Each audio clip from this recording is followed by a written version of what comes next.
శ్రీ గణేశాయ నమః. మీరు చూస్తున్నది కాశీ మహాక్షేత్రంలో చిత్రగుప్తుడు ప్రతిష్ఠించినటువంటి లింగం. ఈరోజు చైత్ర శుద్ధ చిత్తా నక్షత్రంతో కూడినటువంటి పౌర్ణమి. ఇదే రోజు కాశీలో లింగ ప్రతిష్ఠ చిత్రగుప్తుడు చేశాడు. చైత్రమాసంలో చిత్తా నక్షత్రం రోజున ఎప్పుడూ కూడా పౌర్ణమి వస్తూ ఉంటుంది. ఈరోజు ఈ లింగం చూసినందువల్ల యమబాధలు ఉండవు, మరణ భయం ఉండదు. కాశీలో ఉన్నవారి యొక్క పుణ్యపాపాలు చిత్రగుప్తుడు రాయలేడు, యముడికి సంబంధం లేదు. అంతా విశ్వనాథుని రాజ్యం.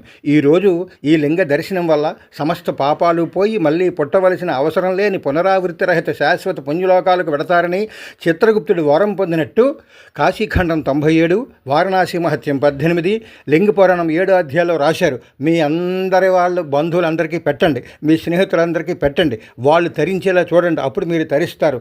జై చిత్రగుప్తాది నమః, జై జై చిత్రగుప్తాది నమః. మీ అందరికీ కూడా చిత్రగుప్తుడు సంపూర్ణ ఆయురారోగ్యాలు ఇచ్చి కాపాడుగాక.